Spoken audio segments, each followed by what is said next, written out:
Real talk. Real talk. Hey!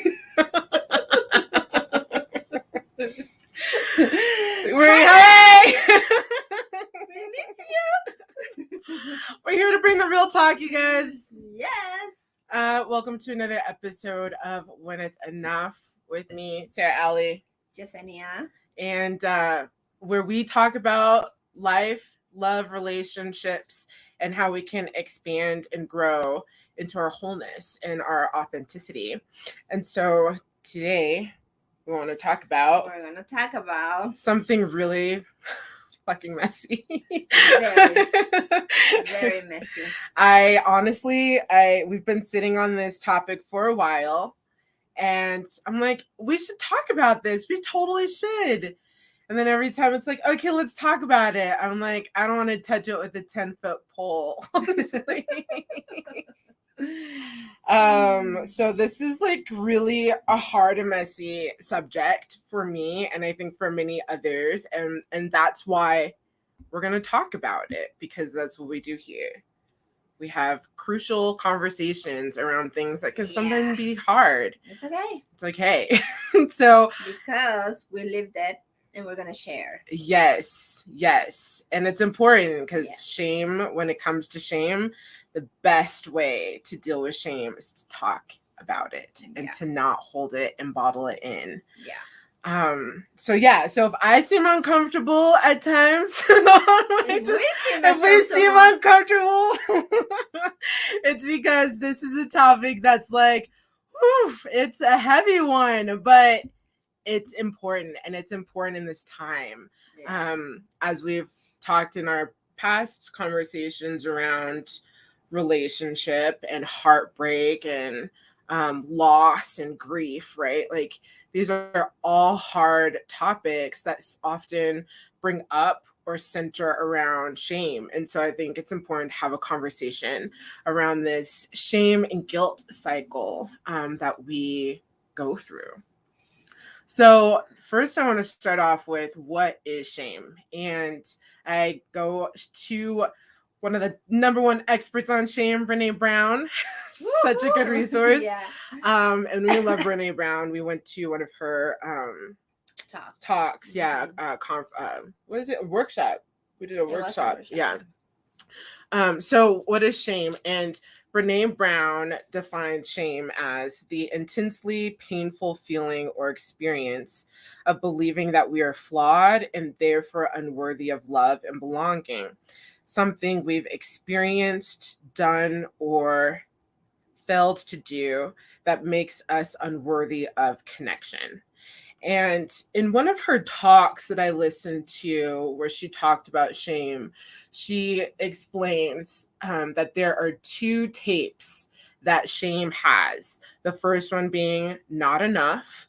And that's all we talk about for the most part, is this not enough story. That's what Meant for More is really like centered around, is how do you bring forward this not enough story and like kick that shit to the curb, because it's not serving anybody. And then the second one is, who do you think you are, right? And that is the self-aggressor, right? That is basically there to make you feel bad about yourself and your actions. And so at the roots of shame are secrecy, silence, and judgment. And so the best way to navigate shame is to talk about it, to not live in secrecy and feel ashamed and silence. And I know for me, and we've talked about this because we've both, have had experiences like this in our own childhoods, but in growing up and being silenced and not, I know I grew up in a home where it's like, you don't talk about what happens behind closed doors. You don't share what's going on in your relationships. And I'm learning more and more that it's actually really important to be able to have spaces where you can air out what's going on. If you're in a relationship with someone who is very secretive and private in a way that like really impedes your ability to share your truth with the people in your life, that is a huge red flag, and so much that is rooted in shame. So and that shame becomes the expectations that were placed on us or that we were conditioned by, that keeps us imprisoned in that not enough story. It's what keeps us cycling through in our secrecy, our silence, and our judgment. So it's definitely a process of self-regression. How it looks in women, shame is the need to do it all, the need to be perfect. Never let them see you sweat. Never cry. Don't show your emotions. Don't be emotional. Don't be vulnerable. Don't be messy. Yeah. Don't be too much. Perfect. Yes. And for men, hardcore is just don't be seen as weak. Yeah. Provide. Don't show any sign of weakness whatsoever. And so where does that behavior get us? It keeps us stuck.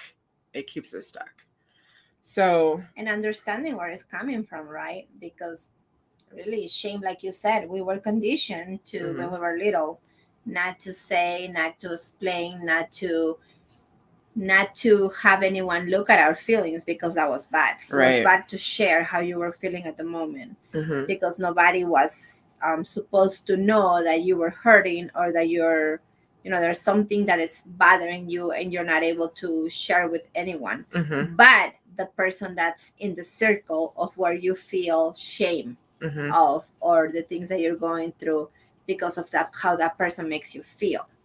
Exactly. Right. So yeah, shame is not something to keep a secret. Shame is something to vent, to let it out. And what are the examples of feeling shame? How do you feel shame in a relationship? How do you feel shame in whatever it is, relationship, at work, with your friends? How? Yeah. Yeah, and I think when we share our own stories of that, I think what's like a good thing to start with is like why it's important to talk about shame, why this conversation is important for you to have with yourself, in uncovering what shame lies beneath the surface. And there's another quote that I'm going to share by Brené Brown, where she says, "Shame is an epidemic in our culture, and to get from underneath it, to find our way back to one another, we have to understand how shame affects all of us." What I'm coming to understand more and more so is that it's our wounds that we carry from trauma that happens in our past. And we have been doing a lot around trauma work and exploring and learning more about that. But when it comes to our wounds, right, if we are not resolving those wounds, then we're acting them out in other ways. We're acting them out on other people. And it's really interesting that we can have a lot of judgment around just the craziness that's happening in the world that's really difficult to sit with, the violence, the tension, the toxicity, right? And why is all of that happening? And so much of that is centered around unresolved things beneath the surface that haven't been witnessed, healed, that are rooted in shame. And so it's a huge epidemic. And the way that we move through it is when we get around it, when we get around our shame and we actually put the spotlight on it versus hiding in secrecy. So yeah, let's talk about what it looks like. What does shame look like? Shame can be like, I don't want to show up as myself because that person is going to take it a different way, or it's not going to accept me as how I am. Because to show the real me, it can be shameful because I have flaws and I'm this way. And I don't think that person is going to accept me for who I am. Yeah. So that's one way of seeing shame. Yeah, definitely masks. Armoring up. Yeah, armoring up. I'm fine. I'm good. I'm good. Yeah. And that's one thing I don't that I need it. used to I used to have those masks. Yep. It's like, no, I'm fine. I'm good. What? No, I'm good. Thank you for calling me, but I'm fine. She's a witness.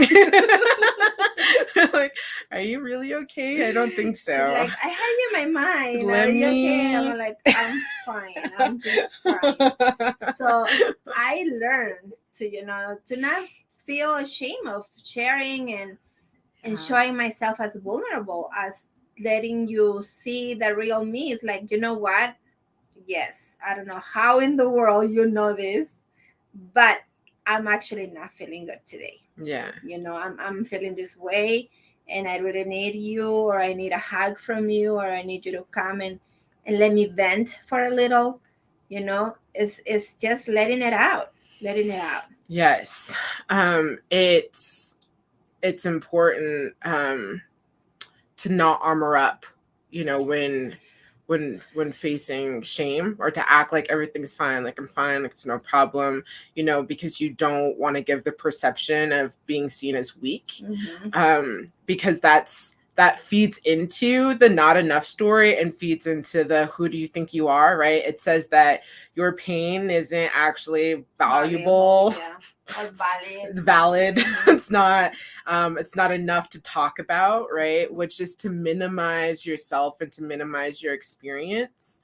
And when we minimize our pain or our wounds, then what ends up happening is we minimize the pain of other people, right? When we actually really lean into allowing ourselves to be open about our pain, we are then able to be more compassionate and be able to hold and create safe space for other people who are going through the same thing. And this is why we wanted to talk about this this topic today. Is shame, because a lot of people, when it comes to shame, they feel like they're the only ones that are going through those emotions, or that are going through those feelings, or they're not able to open up, especially in relationships. Really, in relationship is so huge. Like, when you have your partner and there is something that's really bothering you because you guys went somewhere, and the way he treated you, the way she treated you, they treated you. It wasn't, it wasn't like in a loving way, it wasn't like in an accepted way, it wasn't compassionate. So you hold that in, and you hold it in for days and days and days, and it's bothering you, just because you feel ashamed to say it. You feel like, how is he gonna react, or how is she gonna react, how are they gonna react? Are they gonna accept what I'm saying? Are they gonna take my emotion with compassion? Are they gonna see me, or are they gonna judge me? Yeah. So most of the times when we don't say anything about how we're feeling, is because we are afraid of being judged, rejected, and point fingers, and then feel ashamed even worse. Yeah.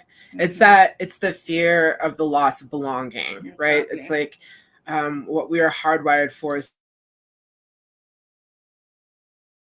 operate when what shame does is it keeps us trying to mask and armor up, because what we're afraid to lose is love and belonging. But what I'm coming to understand is that in doing that, you just abandon yourself, right? You lose belonging with yourself. We talk about this a lot. I'm in this leadership program right now with Taylor Moffat White. She's amazing, but we talk a lot about how to belong with yourself. And this is an area that I've really been growing into, because I didn't realize the ways which I wasn't. And shame is the huge monster and obstacle that gets in the way. It also can look like addictive behavior, right? So if you're just whatever your addictions lie around, if it's social media and constant scrolling, if it's food, if it's alcohol, if it's substances, right? It's all those addictive behaviors that you fall into to try to make yourself feel better, that instead of actually like witnessing and sharing your shame. It's also depression, self-aggression, that inner critic.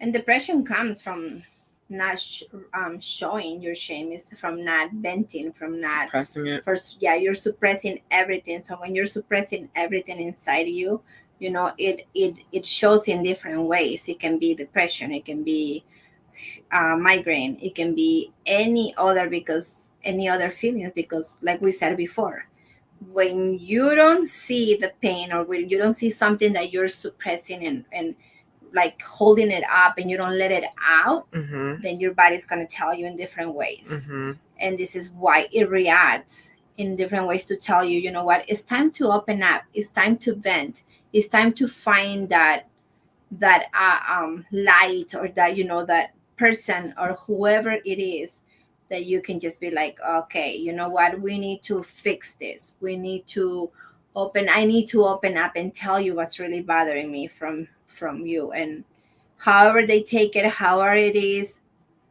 on them. But the thing is, like, is let's be us, let's show what's really bothering us, let's not forget about ourselves anymore. Show up as your whole you that you are. And where I know that I carry shame, so like what it looks like for me, like if I feel it in my body, is definitely my solar plexus area. It's like that's the first place. It's like a freight train in my gut. And it just makes you feel nauseous, like you want to throw up, you feel like you're gonna die, like there's a whole bunch of pressure that rises up, right? And so and solar plexus, our gut area, that's where our personal power is, that's where our courage lies. That's where we're connected to who we are, and when we stand in that foundational power of who we are and how we can create from that space, right? And so when we carry shame, it totally blocks that area. It limits our ability to be in our power. It has us operating in a way that leaves us playing small, right? Where we hide out, where we armor up, where we mask, where we move into all the different hypers, being hyper vigilant. We reject other people. Yes. And we just, put that stone wall. Hyper independent. Yes. Doing all the things, right? And so so solar plexus is like first and foremost like the place that gets rocked, right? And when shame happens, I mean, I call it the shame monster. And when it really bears its ugly head, like it'll knock you out. It'll literally put you on the floor. Like it'll knock you out. It'll have you crawling in the bed under your covers, lying in a fetal position. Like shame is a beast of a monster to sit with. And because it is so big, it is not meant to be sat with alone. It's really meant to be aired out, because you're not supposed to be carrying all of that in the first place. It's such a weight that creates such a major block. And shame can come with other feelings too. It can make you feel guilty. It can make you feel, right, all this, you're not worthy. You're just not enough. You're just, you're gonna be rejected. You reject your own self by not letting out those whatever you think is shameful. Yes. Right, that we're going through, because sometimes we create so many stories in our head. And when we're feeling in that way, our mind is the most worst critic to ourselves when we're feeling down, and it puts more remorse, more words, more negative stuff in our life. And it's why we cannot show up at ourselves. Because it's constantly telling you, well, if you say this is what's gonna happen. If you show us this is what's gonna happen. When in reality, if we just show up, bravely, and really show up as who you are, then that's the only way to know what's really gonna happen. And you never know. It can be good. It can be good. It can be an amazing outcome. And you're like, well, I created all this for nothing. I got sick and I had this going on in me. For what? Mm-hmm. When could just just let it out and say it. Yeah. Yeah, how it manifests. And guilt, and you're exactly it's another way that it looks like is carrying a bunch of guilt, right? A bunch of worry and guilt and self-blame. And I like how Brene Brown also defines guilt as something we've done or failed to do against our values, and the feeling of psychological discomfort that comes up from that, right?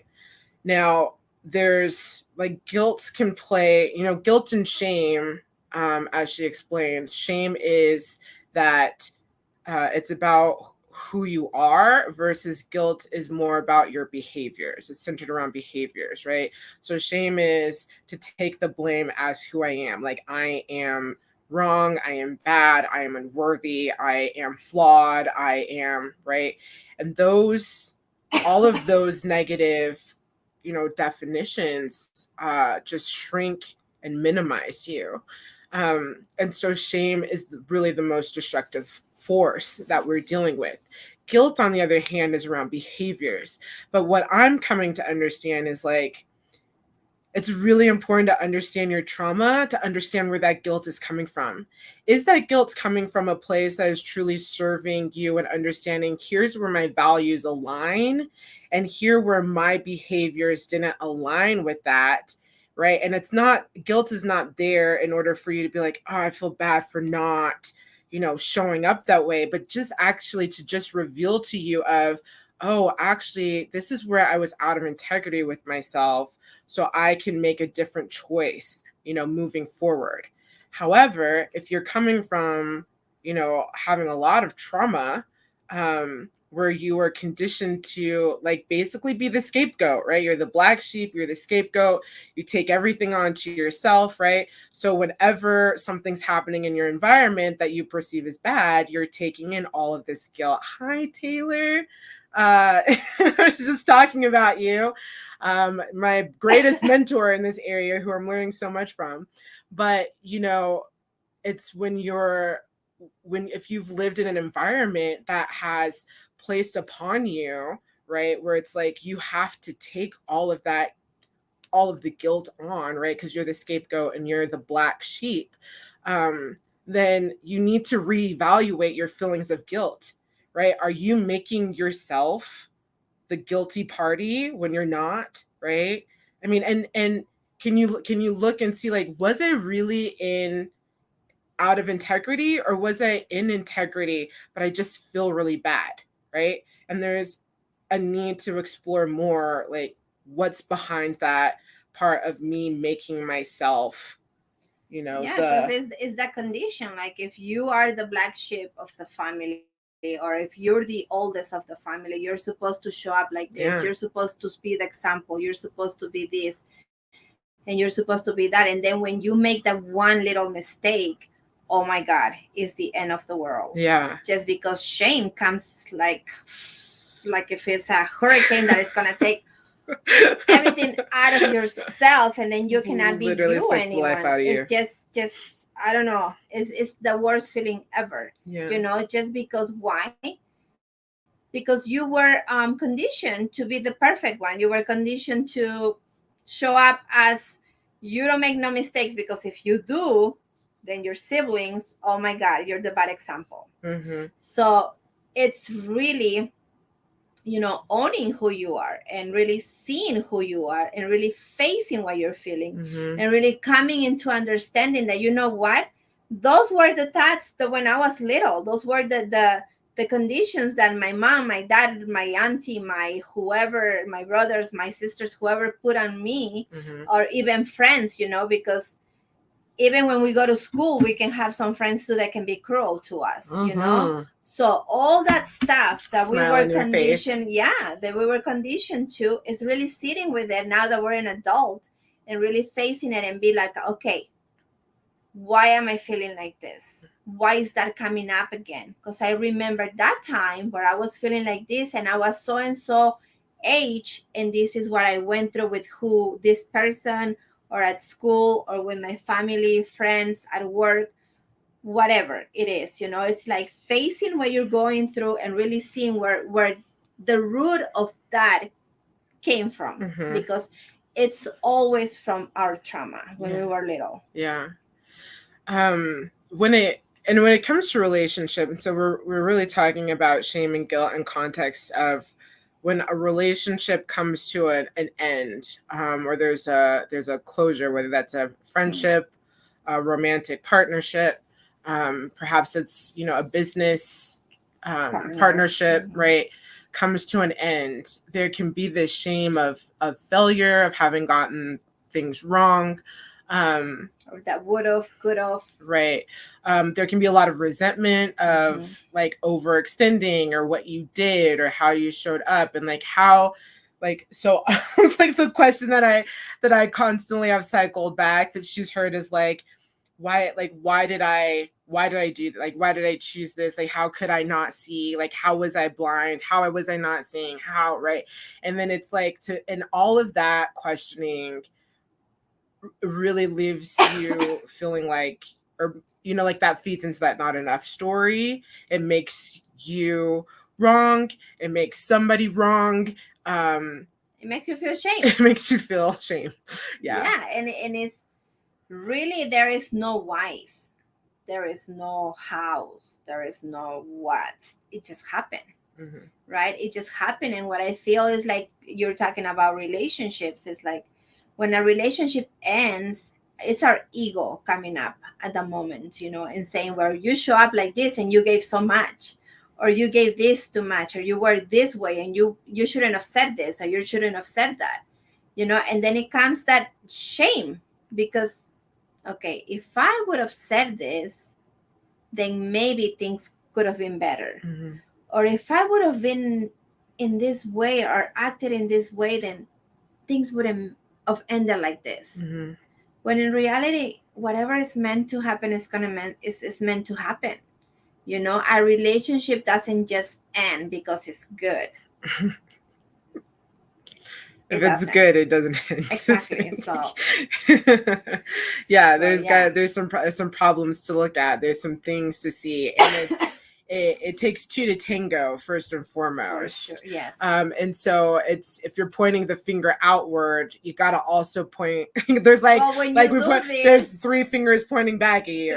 yeah, Like you got to look yeah. at yourself, right? And then if you're just constantly taking it in on yourself, like it's a two-way street. Are you being aware of, or have you been idealizing the other person or in this situation?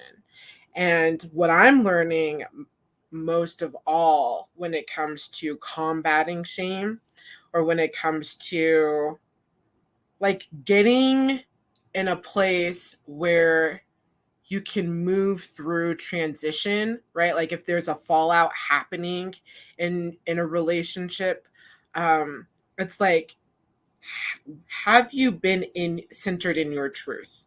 Like have you been communicating your Your truth, truth. Yeah. right? Like there's a lot of regrets then, and I know this personally from my own experiences, is having walked out of something where I realized like, oh, I didn't fully show up for myself. Like there were things that I didn't say or didn't bring up or didn't, I didn't talk about, or I didn't share. I didn't express how I was feeling. I didn't share these emotions or things sooner, right? I was holding a lot of stuff in because I grew up in an environment where you don't you don't rock the boat, don't shake the boat, don't create ripples, don't, right? And so you just kind of go along with things.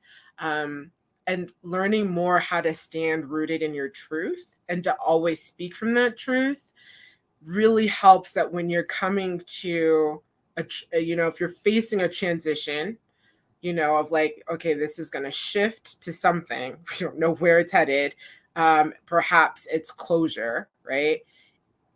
You can deal best with that when you know that you've been walking in your truth, you've been communicating your truth, you've been honest, right, the whole way through. You can come to the other side of that, and then you're not left with all of this shame. The shame I'm finding so much is about the ways in which um I'm going to say operating out of fear and not showing up for myself because of that fear, right? Because of fear, I wasn't honoring myself this way. Because of fear, I wasn't expressing myself in the ways that I needed to.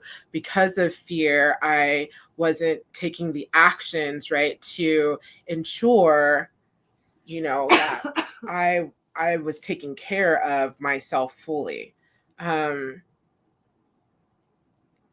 That our truth and walking in that, and that's so much about wholeness and being authentic, is how we can combat shame, or how we, like, the preventative measures of not facing deep shame from a relationship. Yeah, because really the way we can ease shame is by being vulnerable and just by showing up as how you're feeling at the moment. There is no face, no mask, no armor, no nothing that can cover up the feelings that you're feeling, because it's so painful when you hold it in, when you're not showing up. It's just so painful. So just be vulnerable enough and know that you're doing it for you, for yourself. Know that you're doing it for you, so you can feel at ease, so you can feel not hurting inside, not this pressure, right? Anxiety and all these emotions that can come up because of us holding up the one emotion that's really bothering us in a painful way. Yeah. And so what is our shame? What does it reveal to us, our shame? I mean, facing it is painful. It's painful, but it's really telling you that you're not valuing yourself, that you are just, you prefer to put yourself last and not really sit with those emotions and really see the painful stories that you are creating and navigating and actually acting on. Instead of like just showing up as a whole person that you are, because this is why we have voice, is to give it, is to really say, is to really be open and love yourself. My God, love yourself. Yeah. Love yourself and know that whatever is bothering you, whatever shame you have inside you, look at it. Look at it and just clear it up with yourself. Because really, the one person that you can love the most is you yourself. So yeah, it's it's not easy, but right. And I find too that it reveals that story of unworthiness, right? The shame that we are carrying as a story holds a story that is a story that's been carried for a really long time, that's just been lying beneath the surface. It's like been in this subconscious back there, operating in the background, and that was triggered by an incident that created this huge level of, like, just the shame monster that wants to take you down, right?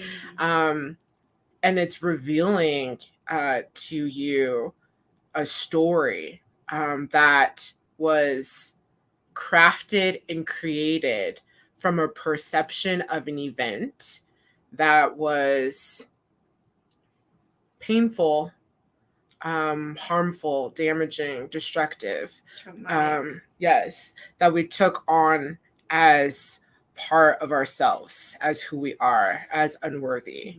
I'll be completely vulnerable here in having uncovered a story, my entire life of, like, in the end, I'm just like, my body's not enough, right? Like, I have to be exceptional and I need to achieve and I need to do things to such an extent in order for me to be worthy, because in the end, my body actually is not enough, right? And that's a deep story of shame. And where did that come from? That came from a childhood of two parents constantly nitpicking my appearance, constantly nitpicking how I show up, how I act and behave, how I present, And all of that create this huge not enough story. And so I carried that, and I created a lot of relationships over my life that made me feel as though my body was not enough, that I can be excellent in all these other ways, but in some way, shape, or form, just not being enough. And I didn't realize that, oh, I'm creating that story because that's the fear that I have operating beneath the surface. So I'm choosing people where I have to prove myself in these ways. I have to perform, I have to be exceptional, I have to be a high achiever in order for someone's care. Rather, can I understand my own worth, value, and worthiness just as who I am? And then when I forget that, it's nice to have a friend who reminds you, right? Can I have myself and know my worth and value that's not tied to a story? Can I clean up that story? Can I recognize that those were messages that were given to me by other people who are living in a world and in their own belief systems that are tied to their own limitations, right? Their own shame. Their own shame. Uh-huh. And having projected that on me. Can I look and see how the world projects those things? Can I recognize that this is all coming from a story that's so deeply rooted in shame and perfectionism, right? And can I not carry that story anymore? Yeah. Can I lay it down? Can I lay it down and allow myself to move forward? So it's always revealing. Shame is always revealing beneath the surface, like what is there. Like for me, I can say shame was in voice, in actually saying and talking and just show up as I am. It's like doing this even it was really painful for me. Like each, give my voice and say who I am and show up as who I am, because there is no filters here. This is just who we are, right? And because we had experiences like that is why we're sharing our stories. And because we know that it was painful and it's so important to really see it, and that we're still learning. We're still learning. So it's beautiful to really see yourself as you are and really accept yourself as you are, and know that yes, you have flaws, and know that yes, those traumas that when you were little, you carry on till now your adult self. But see it with love, compassion, and understanding that that's not you. Right. That's just your baby is asking for attention, to talk to it and say, you know what, we felt these ways in so and so age or whatever time and with this person, but that's not no more. That's not who defines us anymore. That's not the story that defines who we are. That's not the story that we're gonna be carrying it's a story until we're adults, right? Yeah. I mean, it's just, you can replace the story. Yeah. You can recreate the story. You can rewrite your story. So what does that story look like for you? And I had to, face my fear of speaking because I was so afraid, and she helped me. She helped me because I was, afraid of rejection, afraid of people's what they're gonna think about my accent. Yeah. And I will always tell her, like, I don't know, I need to learn more English. I don't know what it is, but I have to like have a course or something. Like, I need a teacher. She's like, no, you're fine. You're just fine. I can understand what you're saying. Like things like that. So see, I'm even getting hot right now just to say that. But it's really the story. So that vulnerable. Yeah, so these vulnerable. Wounds, man. Yeah. So yeah. So I'm being so vulnerable right now. It's huge. Yeah. So when we're carrying these stories, right? Everybody's carrying a story inside of them in some way, right? Like I remember a friend who, like, all she would do was nitpick her appearance. Like she was like beautiful, size 4. Like if you're looking at the like dominant culture's idea of beauty, she definitely fits in that fold, but does not see that about herself at all.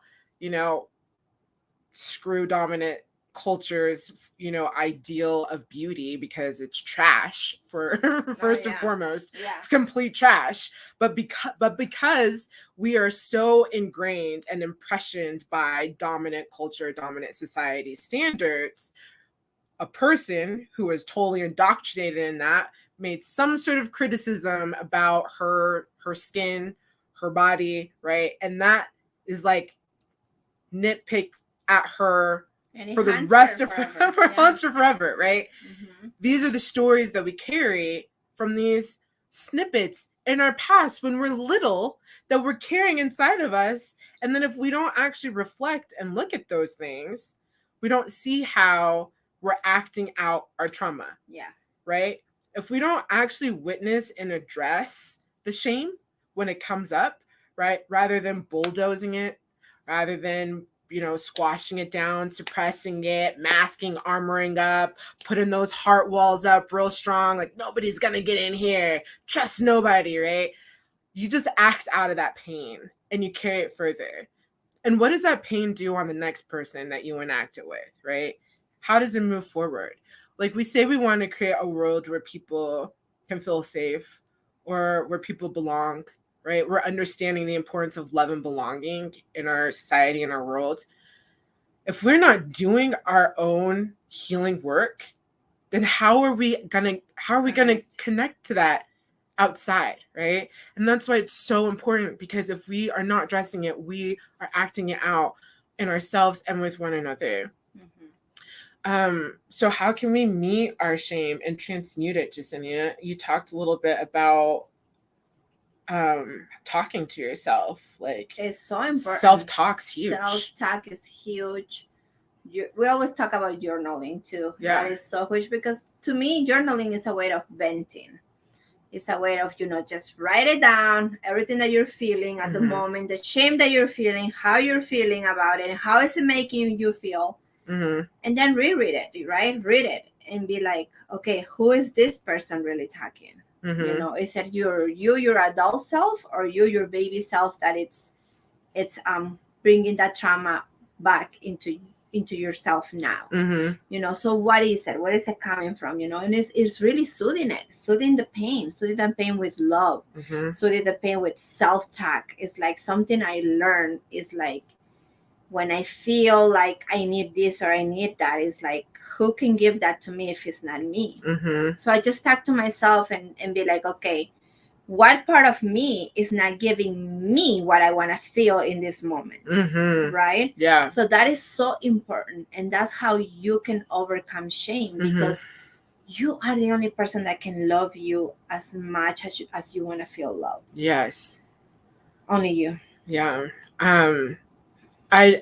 A few affirmations that I lean on is that I am doing the very best that I can. I'm doing the very best that I can. I did the very best that I could. And that my best is enough. My best is enough. Yeah. Also saying I am enough. I have enough. I do enough. I am enough. I have enough. I do enough. Yeah. Because shame, because it's rooted in a story that is constantly saying not enough. If you can just pair it back to yourself, that I am enough. Yes. I have enough. I do enough. Right. And you know what? Something I've been saying to myself lately is like, I radiate love and love comes to me. Is what I keep saying every morning and in every moment of my life when I'm feeling like a little low, when I feel like this, I'm already, this person like look at me in this way and I'm creating this story and I'm like, I radiate love and love comes to me. Yes. And that it really changed my mindset. It really changed myself. It's like, it's just beautiful how much affirmations can really help you, can help your inner self. Yeah. And when it comes to like the story, right, the journaling aspect's really good to write down the story just so you can look at it. Yeah. Because oftentimes we're not aware what's happening. Like I have a friend who just started journaling and who tells me like, my gosh, Sarah, it's so crazy. Like, I didn't know all of this. Like, I'm coming aware of things that I didn't know about. But obviously, we know about them. We're just not consciously aware of them. So we're bringing them from our, unconscious mind to the conscious mind so Yeah. they can be seen, right? And then, I'm sorry, it's like a broken record. Because yes. you play it and replay it and replay it, and Yes. it's constantly there, so you don't really see it. It's just constantly playing itself, but it's making you feel like, it's like the chicken dance over and over and over over again. and over and over and again. So you're not conscious of it because you're just in automatic. Noise in the background. In automatic, and it's just playing. And then, but when you write it down and then you really seal, then you're like more alert. Yeah. And more like, oh my God, am I really saying all these things to myself? Yeah. And then a step further that you can take with it is like, once you have the story there, create a new narrative, write a different story, and read it back and really claim it, right? Like that's one way that can really shift. Letting go. Just letting go. That's huge. Yeah. I was listening to a show and I can't remember what it was. But he talks about like letting go as being a trust fall. And I was like, yeah, that's actual letting go isn't like, oh, it's fine, it's good, I let it go. It actually is like I choose to like surrender and trust this moment. I will allow myself to just fall back and trust that the action that I'm taking is the right thing that is serving me right now, right? I walk away from this for my own peace, for my own peace of mind, my own sanity, for my own love, so I can be in integrity with myself. I let go and I surrender to trust, right? And building that trust from within, which we talked a lot. We did an episode before about how you build trust and build trust with yourself. And one of the biggest ways we build trust with ourselves is through actually trusting yourself to make the decision, right? To let go of the circumstances that are not giving you peace. Mm-hmm. Shame keeps you from your peace. So it's really important to let it go, and so you can have access to your power again, because it's what it's blocking. And then we can't talk about, like letting go and shame without talking about the process of forgiveness.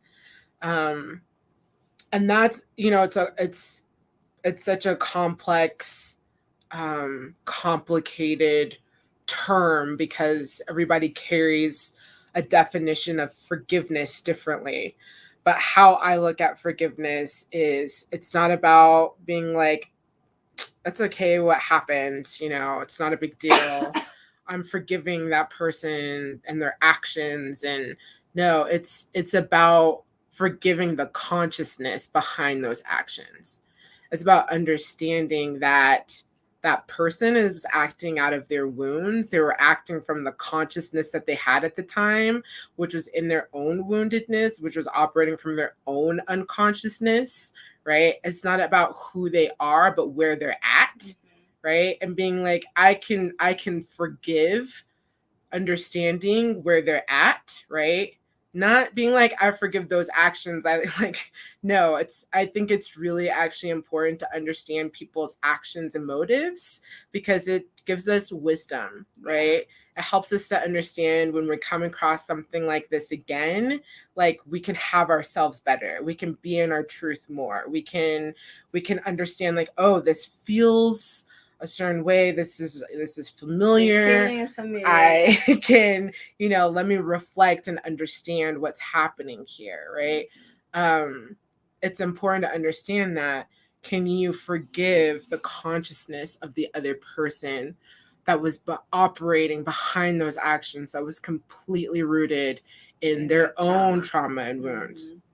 that's coming from their own shame, that they've just projected on you in a moment, that you don't have to carry. You don't have to carry that anymore. Can you lay it down? Can you let it go? Yeah. And then last is to connect to your heart. That's about empathy. how can you feed your heart? How can you allow yourself love? You know, we talk about self-love. Affirmations, like affirmations, And who you're around. Like yeah, your environment, are you connecting with environments that uplift you and connect you to your heart? yeah. Do you have people around you who are highly critical, right? Highly like high achievement based, that sort of really bulldoze or don't offer or extend space around your emotions or around your wholeness, around, right? Like, who are you around? What environments are you in? Can you shift that and actually look for environments that help you open your heart? Who are your heart people? Can you spend some time with them? Can you talk with them? Can you reach out to them, right? Are they available when you more need them? Right. Can you look for experiences that help you deepen into your heart? Like meditation. Meditation is very important. Yeah. Singing. I like to sing. Dance. Yeah. All those things that help you connect to your heart, connect to yourself are really, really huge. Yeah. Mm-hmm. Anything else we should cover? No, that's all I have. Yeah. I want to leave some questions that can help explore shame when it's coming up. Or when you're coming out of a situation like a relationship and there's shame that's coming up and that's creating this story. It's like, can you explore this story further? Can you look at this experience and see how it has served and expanded you? What are you learning about yourself in this experience? Right? What has it taught you about yourself? How are you growing from it? How is it assisting your higher self, or how is it helping you deepen your intuition, right? Like, what's really interesting is like you come through these experiences and then you recognize like, well, there was this red flag or that red flag or this thing happened, or right. And those are all the ways which we didn't honor our intuition, or we didn't stop and listen to ourselves. We didn't show up for ourselves to speak our truth or to do something that was needed in that moment. So, can you look at that and see how is this an opportunity of deepening to your intuition? How is this helping you be the more whole, authentic version of yourself, right? How is it allowing you the space to be in your truth more? What have you learned about where to say no or where to say yes, and what a yes and a no means for you? Are you taking care of yourself better? In what ways? How maybe that's like speaking up for yourself more, letting go of things, and what did you come to realize you no longer needed, or what wasn't serving you anymore, right?